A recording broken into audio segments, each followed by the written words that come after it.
welcome to Leviathan News. I'm Sam, and we got Deo here today. What's up, Deo? Hey guys, what's up? Interesting episode here. Recent funding. We just discussed the agenda. I'm very excited to dive into the crypto news of today. Yeah, but before we get there, let's talk about our sponsor, and that's FRAX, as always. There was this really great FRAX article that came out this week. I know that this one probably deserves its own a whole interview, and I've actually reached out to Kyle to do it. But there's this great article called FRAX, the stablecoin play that no one is looking at, and really just a great dive into what's happening with FRAX at the moment and why Kyle here thinks that it's a great investment right now, particularly for what's happening on the political level, which is the Genius Act that is past cloture the other day and is on its way to becoming a bill. And if that happens, Kyle lays out clearly here that FRAX is very well positioned to take advantage of the passing of the Genius Act, and that it could be one of the best, if not the only way, to get exposure to its passing using crypto. And this is actually what we talked about yesterday in our newsletter, the Leviathan News newsletter, which you guys should come and check out. I actually wrote yesterday about how there's 6 stocks and then 1 token, which is FRAX. I'll just tell you that, which could soar after this stablecoin legislation passes. So come check it out, and we'll have more soon. You can find that at leviathannews.substack.com. And we've got a bunch of information about the Genius Act, about what's happening with Circle and its IPO, and then also what's happening with the 6 stocks that could benefit the most from this. So, all right, well, let's leave it at that and move on to the show.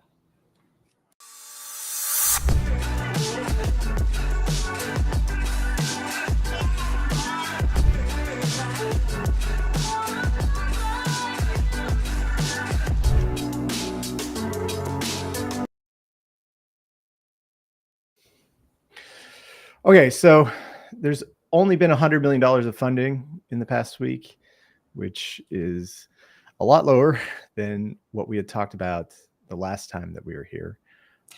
Yeah, I think the VC market, there's times that the market is flowing, but I think right now, definitely it's a little bit harder in certain areas to raise. Raising money is generally like pulling water out of stone. So it's not that easy. And I think in this market condition with all that uncertainty in terms of like global macro, a bit hard, but crypto is booming. Take it away. Yeah. And I think that but there is still money. I mean, there is still money flowing, and it is just flowing into different sectors, right? And that's primarily what we're going to talk about today. I think this market, as we talked about in the show entrance, really has been dominated by stablecoins. So we mentioned the Genius Act, which is going to be passed, and we've talked about a little bit on the show, but just to give an update or an intro into the Genius Act, if you don't know about it, essentially it is like the most important piece of crypto legislation ever to be passed once it gets passed. So it's made its way out of the Senate now, and it's on its way to a floor vote. So it's out of committee and it's heading to a floor vote. And the Genius Act will establish a clear regulatory regime for payment stablecoins, like specifically a payment stablecoin. There will still be other stablecoins, we could call them that. Athena's SUSD will be one, but there won't be payment stablecoins. And the payment stablecoins are essentially fiat-backed, dollar-denominated one-to-one tokens, which are redeemable on demand. And so this new Genius Act creates a licensing regime that uses insured depository institutions or special state approved entities. And they have to have at least 100% reserves in safe assets like cash or T-bills. They have to do disclosures. There's also regular audits that they have to go through. And there's also even a new stablecoin oversight committee. So stablecoins will be coming into the mainstream. They're going to become part of the wider economy, because up until now, we've been living in the Wild West, right? As we always say with crypto, we've had a regime which has not had any licensing, that's needed it, if you look back upon the last several years, and has really driven some of the biggest stablecoin issuers into making risky decisions, which put billions of dollars of capital at risk. And this is not just one stablecoin issuer, but pretty much every well, the two largest, of course, Tether and USDC, have had their fair share of mishaps. Tether in its early years, and USDC around the time of Silicon Valley Bank. So once this act passes, it creates a regulated market, which pretty much any bank can get into. The big tech might be dipping their toes in as well.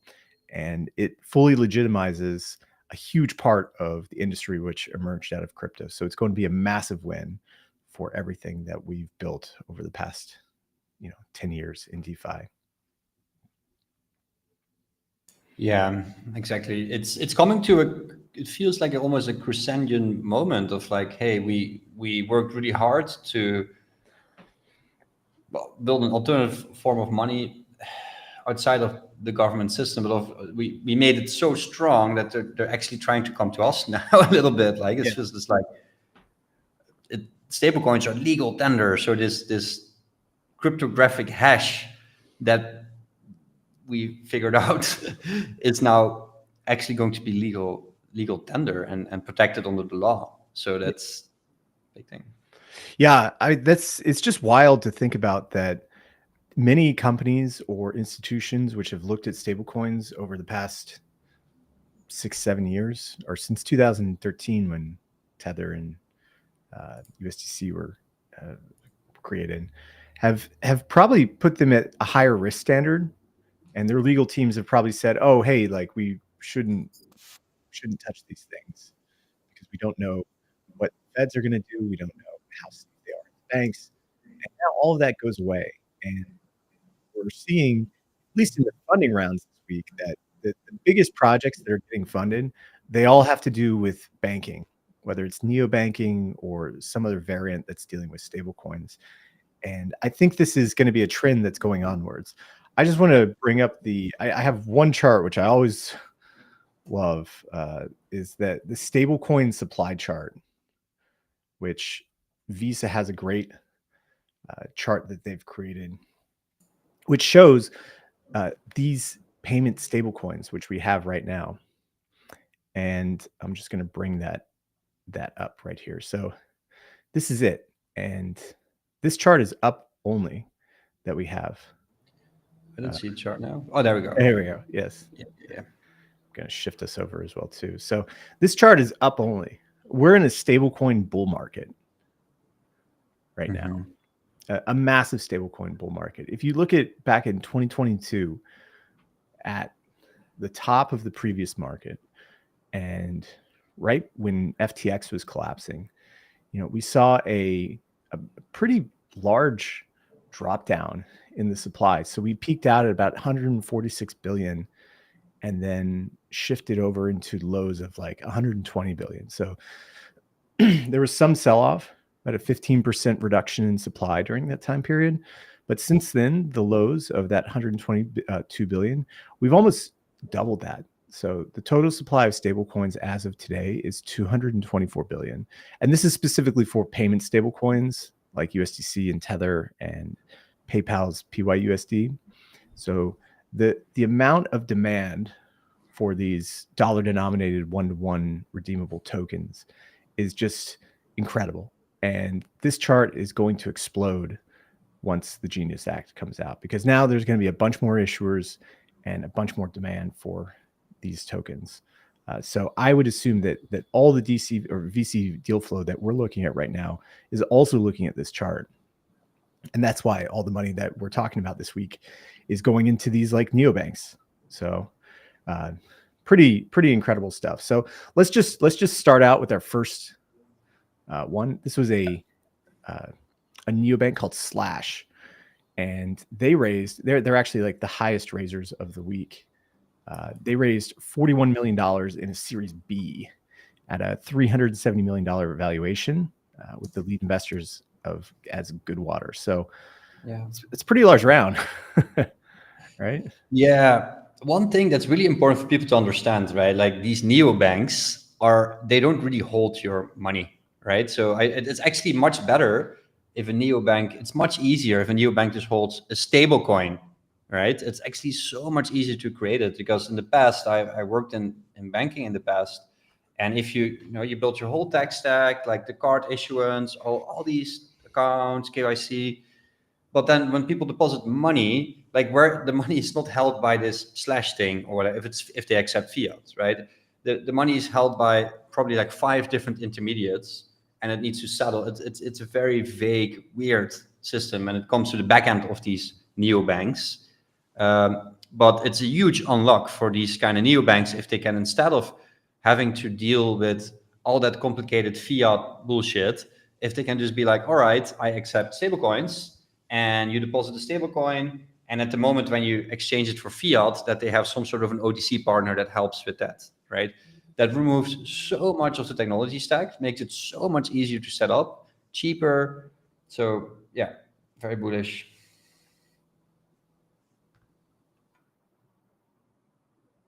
Yeah. Yeah, that's an interesting one. This is for me also the first time. I never heard of Slash, but generally I do see a lot of these cards emerging now. Personally, I use Cast Wallet, but there's so many of these cards right now. Slash looks great. And the thing is now, with that kind of thing in mind, you can actually really start to detach yourself from the kind of legacy banking system, right? Because you want to not keep too much money on these kind of platforms, right? So maybe you want to have 2K or 3K on there, just, some money you can spend. And that's exactly what I also do with Cast, or with a card like this.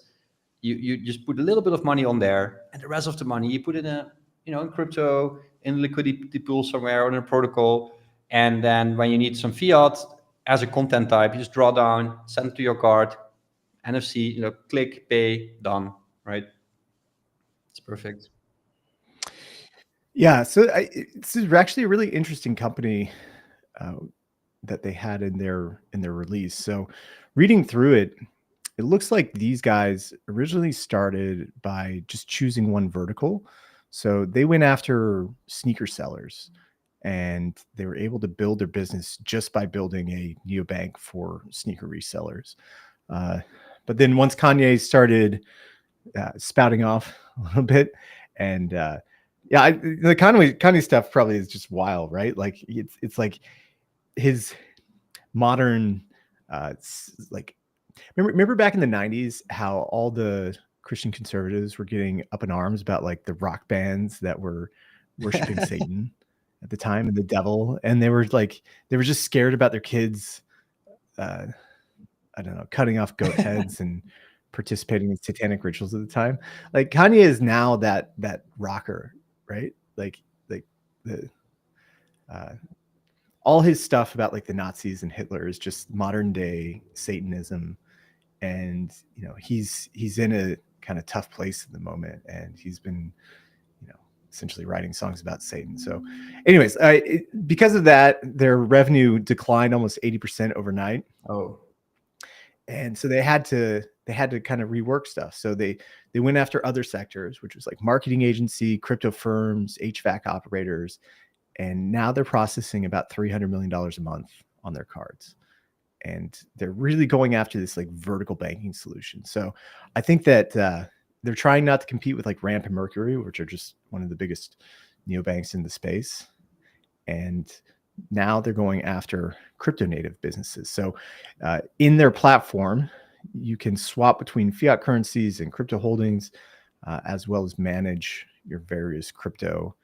And they've been going after crypto firms who were turned away by traditional banks under the Biden administration. So they're using this funding to grow and to come after people in our niche. So if you are looking for a bank, it's probably interesting to reach out to them. I know that with the new Trump banking cool off, right? There's probably more options out there, but it's worthwhile to come. Why and would check we out still these use guys. banks if actually crypto is legal tender? Like people should probably just have their own, non-custodial accounts and figure that out or something. No, that's accounting. So like accounting and issuing invoices.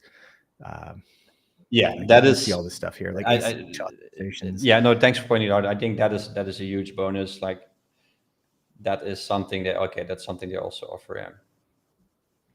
The way that I understand the neobanks is that they're like modern day towers or towers of Babel, where you have all these different ecosystems in the banking sector, which have like different APIs, different SDKs.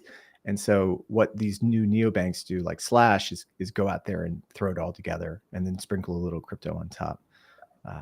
And just make it easy No, for but they you as need a crypto, person Sam. to I come think step. these neobanks like this, They do. without crypto, it will be much harder for them to reconcile certain balances or to do certain accounting things. Because normally you have like money in, money out, and then once the money from a client comes in, you need to park it somewhere overnight. FX trading doesn't work in the Yeah. weekend.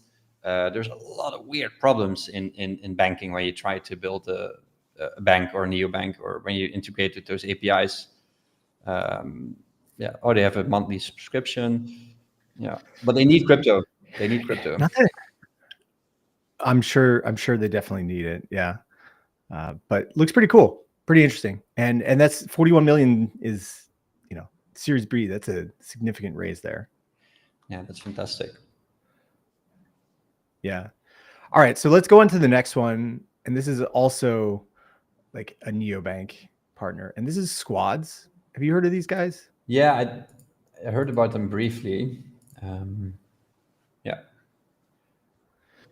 So, this is also like another stablecoin focused financial platform. I think they have a bit more like stablecoin additions to this. So they have their Fuse wallet, and they're building on Solana, right? So they have Altitude, they have Fuse, they have a multi-sig as well too. Altitude is essentially like they call it a modern USD account built for global businesses, and then they also have a Fuse wallet as well too. So they had a raise. They didn't disclose how much, but they raised from Quan Ventures, and they also tied this in with the launch of Try Altitude. So Altitude is their newest business focused product that they're going to be rolling out with. I think this is a little smaller. Make this a little bit bigger here. But yeah, I think the business accounts are going to be one of the bigger places for these like stablecoin neobanks, right? Because especially if you're an offshore or like multi-jurisdictional like company, like stablecoins are perfect for you, right? To handle payroll, operations, paying vendors. Yeah, and it's also about productive assets, right? Let's think about our, like, before crypto, when in bank accounts, before I would save just my cash, and I would have quite a high like cash balance on a bank somewhere because for security, etc. Now, like, I just try to keep a little bit of amount on some cards, and the rest of the money is productive, because in crypto, with one click, you can make your assets productive. You can earn a yield, and I think this is fantastic for working capital balance sheets for bigger corporations that a lot of times have hundreds of thousands of dollars just sitting idle, right? Because they need that cash flow, or they need to pay a bill in like 30 days, so they already draw down the cash. And if they can earn a couple of percentage point on all that floating capital, yeah, fantastic. Mm-hmm. So the core of the protocol is this Squads multi-sig, which is a Solana based like asset management platform. So I guess that makes sense, right? You start with a safe-like product, safe multi-sig like product, and then you slap a neobank on top. That's essentially what the Gnosis guys did. Nice. With their like Gnosis cards. They started with the safe and they moved onwards. This is essentially closer to like a Solana-based one. Yeah, it's like really cool. Operate your business on chain. So do on chain operation of business cash flow and of your inventories and of all those components. It's a whole new sector, it seems, that's opening up very, very quickly. Yeah. The Altitude guys, I don't think they had pricing here. But you can look at the pricing here on Squad's multi-sig. That one had $49 a month for a pro version of their multi-sig that you could get access to, which isn't that much. I wonder what the custom one comes out as. Yeah. But pretty cool. It's nice to see this, like, more neobanks. And speaking of Gnosis, actually they had an acquisition as well last week as well. So Gnosis bought Headquarters, and that deal went through just a couple of days ago. And where was that one? Sorry, It's quite funny that like now all these things are popping up because people feel more confident to create these kind of software sets. Like I run a startup in crypto as well. What I need to use to do any form of management of capital, etc., is Request Network, right? So Request Network is from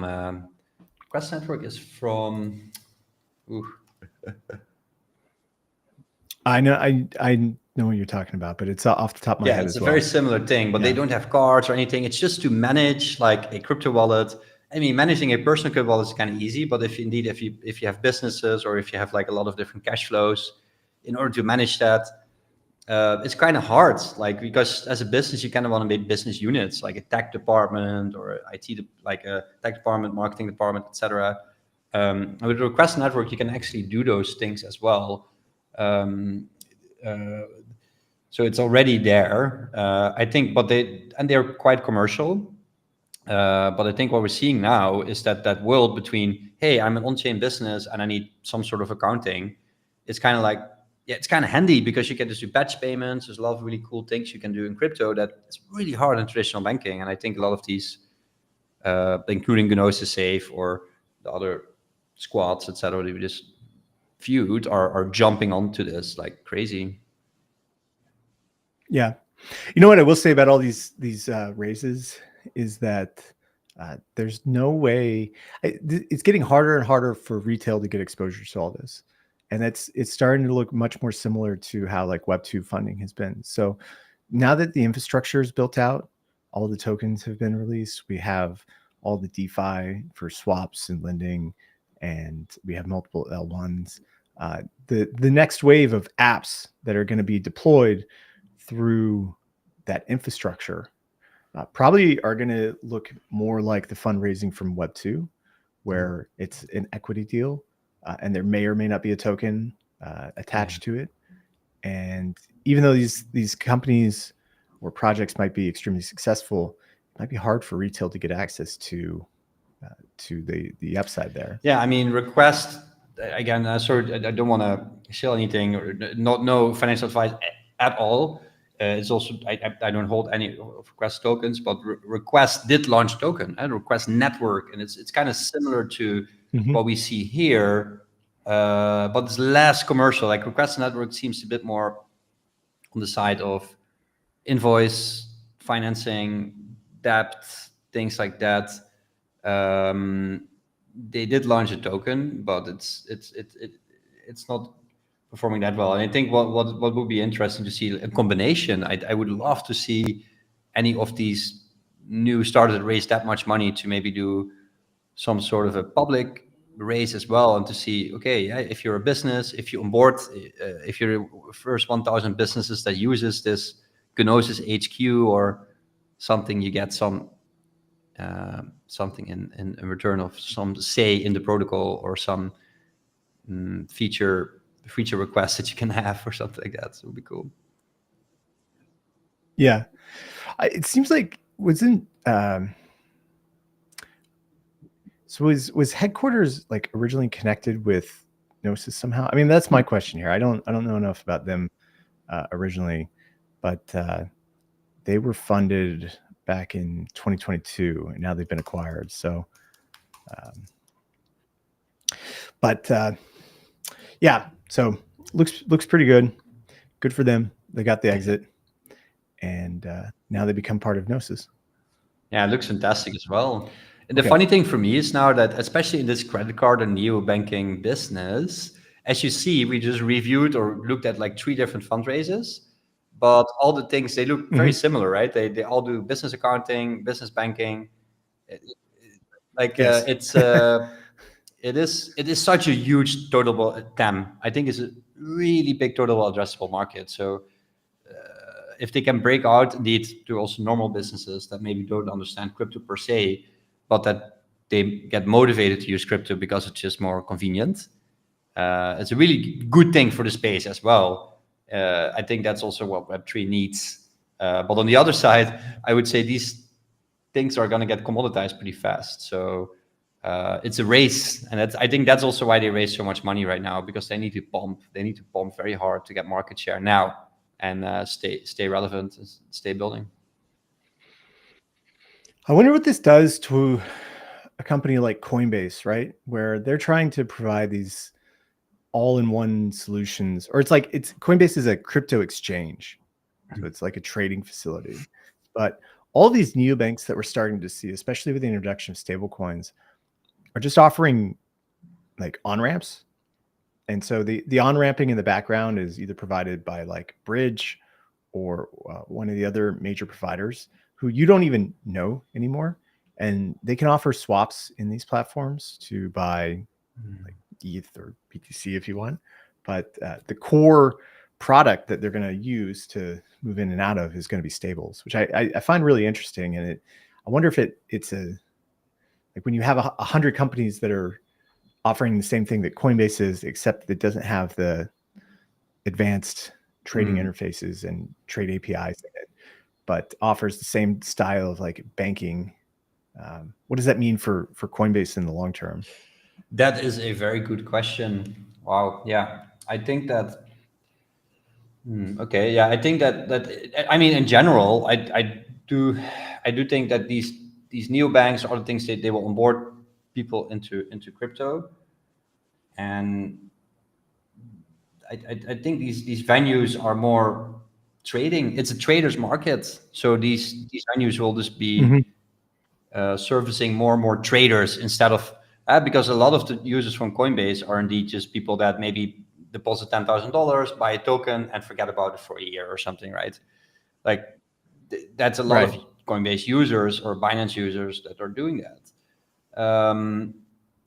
And yeah, I think these people these people are probably going to move more to a mobile account. Everybody wants to have a mobile phone and be like, hey, I can use my phone, buy the token, and whatever. Coinbase, it doesn't really matter. So I think Coinbase is going to needs to double down more heavily on trading, or a lot of these exchanges will move more into Web3 because they kind of get attacked on both sides, on the DeFi side and on these kind of competitors. So yeah, I think they're going to move more on chain. Yeah. Yeah.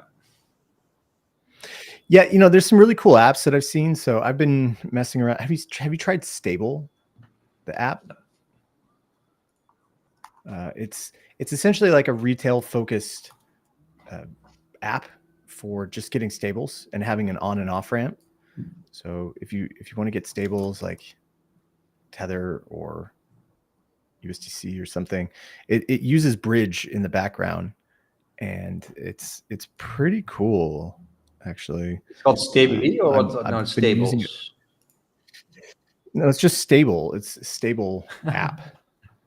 I believe it's provided by Bridge. Okay. So it's definitely through Bridge. You can find it in the App Store. But it's like I believe they have the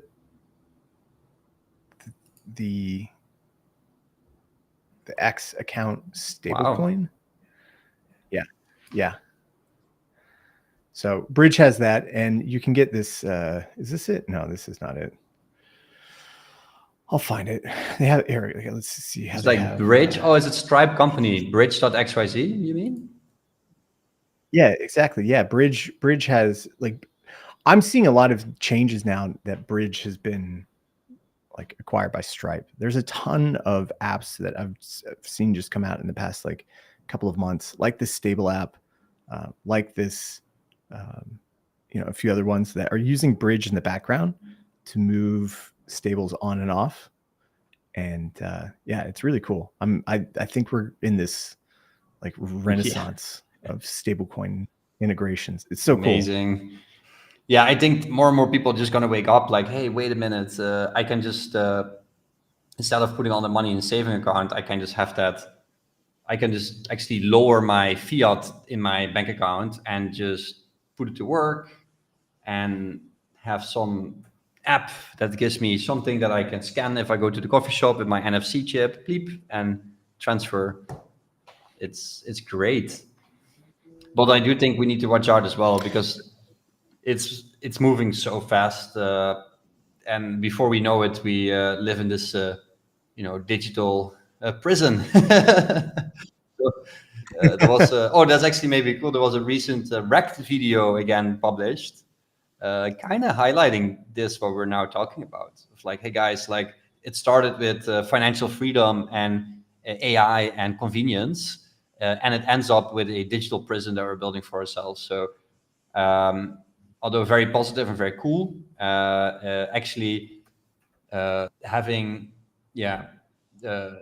still self-sovereignty is also, I think, very important. Yeah. Here we go. Nice. I found it. So stablefinance.io. Wow, that's such a good name. And just a really simple app. Really, really, really simple app. Yeah, that's the key. And we see that there's also Just Solana add and everything. stables Simplicity in, is key. extract everything away. We are both Curve lovers, right? If my first stablecoin swaps that I do is mostly via Curve Finance. So it's like that's my interface that I like. But yeah, if I'm on the road or something, yeah, I would definitely have the simplicity like this. Yeah. Yeah, it's great. Yeah. We'll have a link for this down in the show notes. And the way they attract users. Okay, so the last thing we're going to talk as about. You can see, that earn 2.5%, 10.5% on your stables, right? Yeah. Yes. Yeah, it's actually a really cool app. Like inside, they offer a bunch of different like DeFi options, so you can use Aave or Morpho. It's pretty cool, and it's easy as well too. Like I could do this. I could share this with my parents. There's like two buttons to press. There's a deposit button and a withdraw button, and then a like choose your market, choose the APY that you want to earn. Like there's like 6 buttons to press here, 2 of which actually do anything. So good for them. Yeah, that's great. Okay, let's go on to the next one, which is a little bit like still in this new banking theme and still dealing with stable coins, but this one is Catena, and I believe they raised $18 million, and they are building a what do they call it? It's a agent commerce kit. So what they're doing is creating identities for AI agents so that they can essentially authorize payments and conduct banking using AI. It sounds a bit vaporware to me, but to be honest, the thing is with AI agents, so? I wouldn't trust them with my money yet. Like I would trust them to make some instructions for me. Well, how do you? Yeah. But I use AI a lot in my daily workflows. So but to really give it like autonomy to like, here you go, agent, like go, no. Like I like the AI to feed data, and then I review the data and I decide yes or no. Right. Yeah. Well, I think it's close than that. So what they're building here is 2 things. So they have the ACK ID. The ACK is the agent commerce kit. So the ACK, let me just go back to here. The ACK ID establishes verifiable digital identities for AI agents and then links them to human or organizational owners. So providing KYC for AI agents and then having verifiable ways to check those credentials. And then also developing ACK Pay, which defines standardized payment flows and receipt mechanisms to support various payment systems. Okay. Yeah, that makes a bit more sense. Yeah. Yeah. Because we've kind of like touched on this maybe once, barely, but like how do you provide and ensure that AI agents meet KYC, AML compliance, audit trails, tax reporting, all that? That's a big question. I think it's probably like $1 billion question or multi-billion-dollar question as well too. Because like if I want to allow an AI agent to act on my behalf to like buy a subscription or like manage DeFi yield or negotiate prices, and so I have to be able to like grant authority for that agent to do that negotiating for me. I also need to be able to revoke it, and I need to be able to prove to others that I've delegated authority to that agent and that they have a clear set of rules which they can operate within, and that my agent is been designed to operate within those rules. And if they step out of it, then there's some sort of like fraud that's taking place or malicious behavior that can be identified. Yeah, and also good to know that I was just checking the background of Catena. One of the founders, Sean Neville, is ex co-founder and board member of Circle, apparently. Circle. That's right. Yeah. Yeah, that's right. Yeah. So looks pretty cool. I mean, I think that I take back what I said before about vaporware, but it's like on the high level, it's gonna come with AI agents, but we do see a lot of these things very early. But there's a lot of work still to be done. But I guess that's why they raised. How much did they raise, Sam? Do you know that? 18 million. Okay. No, 18. Okay. 18 million. It's not that much. I mean, like you think about they're probably they have a lot of people to hire, I'm guessing. So interesting. And co-founder Catena Labs is already since 2022, apparently. Yeah. But in this round was A16Z Crypto, Bear Capital, Circle Ventures, Coinbase Ventures, Coin Fund, and a bunch of others as well too. Also, Tom Brady, Bradley Horowitz, and Balaji all in the round as well. Interesting. I didn't know Tom Brady was in the round. Tom Brady's back in crypto now? Well, AI agents, apparently. Yeah. I wonder, do you know what the going rate for like an AI engineer is? Well, it's also finding the good ones, right? It's just hiring engineers is a different specialty, I guess. Well, I'm just thinking about like the salaries. Are we talking in the like 300 to 500K a year salaries for an AI engineer? Yeah, like a good one plus equity. Yeah, so that's expensive, right? You think about they've probably got like a year to 2 years of burn, and their labor costs. Well, you have to be a better coder than the vibe coders nowadays if you want to meet that. You know? Yeah. But some pretty cool stuff. They have a nice little discussion about like what it means to be building the first AI native financial institution. Some pretty cool stuff. They also have the documentation there for the ACK, which you can find in the show notes as well too. That goes over their identity models and the standards that they're trying to build out, the use cases, everything there. So pretty cool stuff. All right, let's talk about like one last one. And this is a project which we've had on to Leviathan in the past. This is N1. We had them back in 2023 when they were known as Layer N. Now they're N1. And they just did a $2 million raise on Echo. So in under a minute.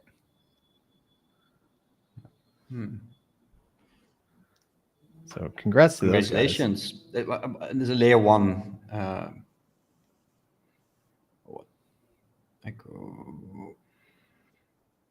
So it's like a scalable layer 1 that is built for. I don't know. I thought they probably could have. When we had them on, they were going to be doing derivatives and other types of kind of complex, like transaction types. But they've been in development for a long, long time now. And since we talked to them, they have seen the release of Hyperliquid. So I'm just wondering, like, how do you go from nothing to competing with the big boys once it comes out, even if the tech is really good, right? It's very hard right now. Like, especially, the news today, actually, that's also very excited that came out, that I'm very bullish on, is that we basically can verify all the Ethereum blocks with one ZK proof, right? So that means that we can, to be honest, I still need to dive a little bit deeper myself. I had a bit of a crazy, busy day, but basically, let me share a tweet with you. The real-time proving visualized. So basically, we can now prove real-time proof blocks, right? So what that will mean is that if a block is mined, Ethereum block every 10 seconds, the proof time now is 13 seconds still. So that means, okay, Ethereum block happens, and then we can just prove the whole history. This is so valuable because now, like, all these discussions about speed or transaction per second, it's kind of like not really hitting the mark. And I've always been saying this, but it's about settlement assurances and time to finality, right?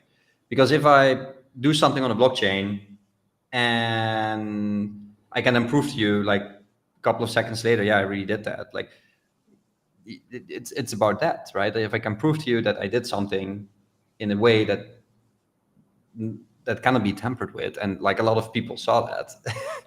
So proof change is the way to go. And yeah. Well, that's cool, man. I'm excited that, what I wish that Rex would come and do like an Ethereum only show on Leviathan. We deserve it, and he's the best one to come in and talk about ETH that way, because there's so much happening in the ETH world. And we talk about apps. Well, I don't think it necessarily about ETH, but it's more like the where do all these layer 1s go in, right? Like, you can have a layer 1 that has like a lot of block space or a lot of like very fast transactions, but if I can do something and prove it directly, like, there's no need anymore for a lot of these L1s actually. And I'm not just saying that from ETH perspective, saying it's like from a computer science perspective. So yeah, I would love to go on a stream with Rex at some point. Really love his views as well. So it would be amazing, to talk more about that. Yeah. Well, everybody loves funding a L1. So there's never not going to be money to fund L1s. Well, I mean, we just go over the recent rounds. It seems to be going down a little bit, right? I mean, the market is sobering up. Like, it's also like from a playbook perspective, just raise money, launch an L1, get certain traction. So, like, if I'm looking at the recent raises on crypto fundraise.info, I don't see any layer 1s, which I kind of like. Makes sense. Well, let me just take this minute to shill the Genius Act information that we have on the Leviathan website. This is the biggest, again, like, this is the biggest piece of legislation that we've had in the United States for crypto so far, and we have a great write-up on it. So you can read about the Genius Act versus Stable Act. They're pretty much the same thing, right? So even though they have different names, there will be reconciliation where they'll essentially like fuse the two bills together, and it'll come out and as one bill, one big beautiful bill. But we've got a very long introduction into what everything. Can you give a TLDR, Sam, for the viewers? Yeah, so I talked about in the beginning, essentially just defines like what a payment stablecoin is. Not a decentralized stablecoin, but a payment stablecoin, which is usable by essentially it becomes legal tender inside the United States. So any company, any institution can now use payment stablecoins inside of their businesses with clear legal and regulatory guidelines about what they can and cannot do, and what the issuers of those stablecoins have to do to meet that standard, and what they must do to maintain the licensing regime that they're going to be entering into. And I think the thing that you need to know, and that there's a lot of like companies out there, JP Morgan, Visa, BNY Mellon, which are going to be huge beneficiaries of this stablecoin bull run that we're in right now. But if there is one token to look at, it's FRAX, and there is no second best for where FRAX is positioned. Sam Kazemian, the founder, has been working diligently to write parts or contribute to some of the language within that bill as well too. And he's been on Capitol Hill lobbying for this. So I don't think there is a better project in this space. It's my own personal opinion about who's going to benefit more from the introduction of the Genius Act than FRAX, especially after what they've done to transition themselves away from being a partially collateralized stablecoin into this new type of payment stablecoin, which the Genius Act is going to enshrine. Yeah, that's amazing. Yeah, I'm a long big fan of FRAX Finance, and I think what is really cool is the reflexivity that we see between traditional finance and decentralized finance, where these worlds are going to emerge. And that also means that a lot of the money from this Web2 or from like traditional finance is going to spill over more into crypto and back, right? So we will see more flows and more reflexivity in between. And Sam has actually always seen that. Like I've been following FRAX from day one. Like in the beginning, they started the I forgot the name of it, but there is this one article with an ex-SEC advisor that was advising FRAX, and they've been lobbying for this for a long time, actually, FRAX. So kudos to Sam. Great job, great timing. So let's make it happen. Exactly. Well, amazing. So go check out Leviathan News Substack, and we're gonna have an article later today about all these funding round stuff. Yeah, so that's gonna wrap it up today. Deo, thanks for being here, man. Oh, actually, do you want to talk about what's happening with? Oh yeah, for sure. Yeah, I didn't want to. Yeah, it's been a little bit crazy for me lately. It's just seeing all these developments. I'm getting very excited in general, because like DeFi and traditional finance and all these components are emerging together. And I think that the beauty of crypto and DeFi we're building is basically duration risk stacking or structuring these products, instrument settlement guarantees. And I'm looking forward to build and structure DeFi products that can survive and thrive in this new era of DeFi that we're going towards. And it's moving very, very fast. We have been working on this for over 2 years now, so it's not a new thing. And yeah, Sam shows it on the screen already. We have our token generation event coming up on the 3rd of June. It's going to be very epic. We have a lot of things in store. Also, after the TGE, there's a lot of products we're going to release. We did that purposely. We've been working very hard. And yeah, the TGE is coming soon. Very excited to announce that here. It's already on Twitter, so most people probably already saw it. But yeah, it's a great time. Amazing. Well, we'll be covering it more, and as the date counts down, just a couple and this, as you can see, the movie that you see there, it's a bit choppy on my screen here. But if you see it, it's actually, we made a little bit of an animation series just to make it fun and happy. It's crypto and all these things are quite hardcore, but I think at the end of the day, we need to make life fun. We need to make holding your own crypto assets like an adventure for yourself to learn about crypto and to disconnect yourself from maybe some traditional financial illusions that we have all gotten. And yeah, excited to get this off the ground and to keep rocking and keep building. Cool, man. Well, thanks everybody for tuning in. You can find us at Leviathan News on Telegram and also on Twitter as well too. It's Leviathan_news, and then also at our Substack as well too, leviathannews.substack.com. And yeah, thanks everybody for tuning in, and we will see you on Friday when Garrett has his llama party. Amazing. See you guys soon. Thank you.